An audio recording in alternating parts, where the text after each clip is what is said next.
Imagine the intoxicating aroma of fragrant basmati rice layered with succulent spiced chicken, a symphony of flavors that can only be described as pure culinary bliss. Welcome to the world of chicken biryani, a South Asian delicacy that has won hearts worldwide. Originating from the kitchens of the Indian subcontinent, biryani is more than just a dish, it's a cultural icon, a celebration in a pot. Each region, from Hyderabad to Kerala, adds its unique twist to this beloved recipe, creating a delightful diversity of flavors. In response to your numerous requests, I embarked on a journey to master the art of biryani making.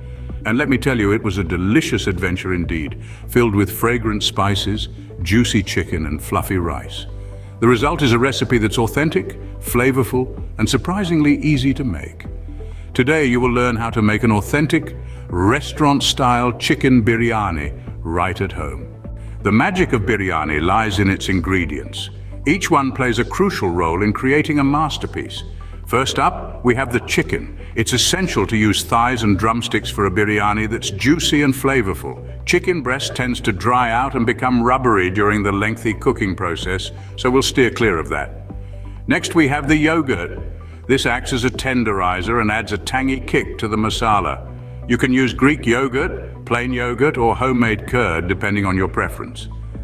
Fried onions or barista are another key player. You can make these at home or opt for the convenience of packaged ones. They add a crispy texture to the biryani and infuse it with a rich, savory taste. The marinade also calls for tomato puree, which lends body and a depth of flavor to the dish. Our flavor base wouldn't be complete without ginger garlic paste. You can make this at home or use a store-bought version if you're pressed for time.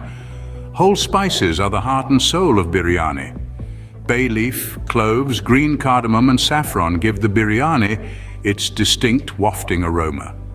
Ground spices like red chili powder, turmeric powder, and garam masala powder elevate the flavors and add a bit of heat to the dish. Fresh herbs, specifically mint and coriander leaves, are essential. They add freshness and tie together the chicken and rice. The fat and dairy components in our biryani are oil and ghee. You can choose to use only ghee, but it does make the biryani even richer. Traditionally, biryani was made with ghee. A little milk is also needed to soak the saffron strands. Last, but certainly not least, is the basmati rice. This long-grained rice is a key ingredient in biryani recipes worldwide. It not only adds volume to the dish, but also soaks up all the flavors beautifully. Now that you have your ingredients ready, it's time to dive into the cooking process. The first step in our biryani journey is to cook the chicken. Now, this isn't just about tossing the chicken into a pan. We're going to infuse it with flavor, starting with a marinade. First, we'll need Greek yogurt or plain yogurt, or even homemade curd if you prefer. This acts as a tenderizer and adds a tangy twist to the masala. To this, we'll add tomato puree, not only for that rich color, but also for the body and flavor it brings to the table. Next, we introduce the ginger garlic paste. This is simply ground ginger and garlic, a staple in Indian cuisine. You can make it at home, or if you're pressed for time, the store-bought version works just fine. Now we stir in our spices. Whole spices such as bay leaf, cloves, and green cardamom, alongside a pinch of saffron for that distinct orange hue. These form the flavor base and give the biryani that distinct fragrance that wafts up as soon as you open the pot.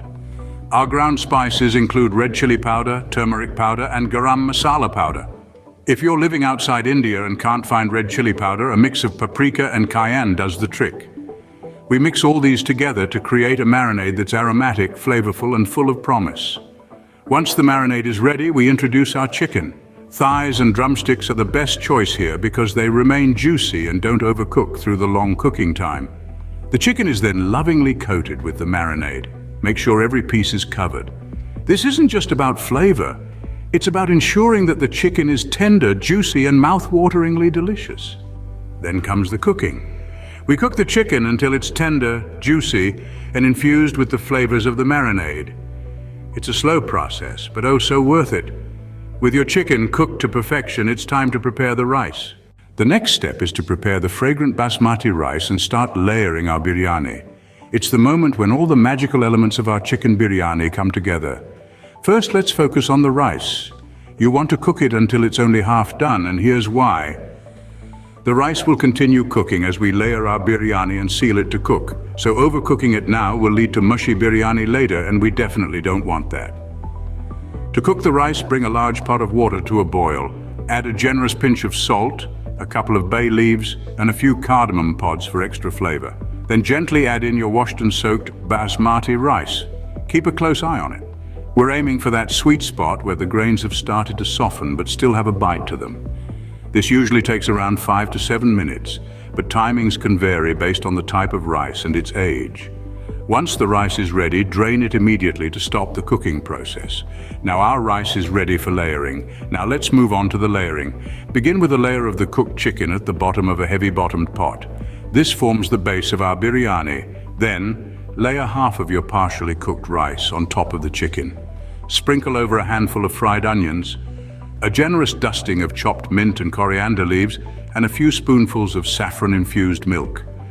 This is going to give our biryani that iconic yellow color and a subtle floral aroma. Repeat the process with the remaining chicken and rice. The final layer should be of rice topped with fried onions, herbs, and saffron milk. This way, when you dig into the biryani later, you'll get a bit of everything in each spoonful with all the layers in place. It's time for the final step.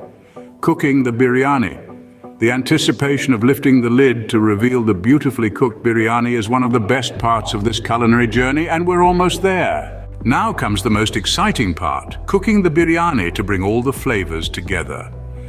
After layering the ingredients, the next step is sealing the pot. This is a critical part of the process, as it allows the flavors to infuse and create that unique biryani taste we all love. You can use a simple homemade dough or even aluminum foil to seal the edges of the pot. The key here is to ensure a tight seal so that the steam doesn't escape. Once your pot is sealed, it's time to slow cook the biryani on a low heat. This slow cooking process allows the flavors of the marinated chicken, fragrant rice, and aromatic spices to mingle and intensify. It's this magical transformation that turns simple ingredients into a culinary masterpiece.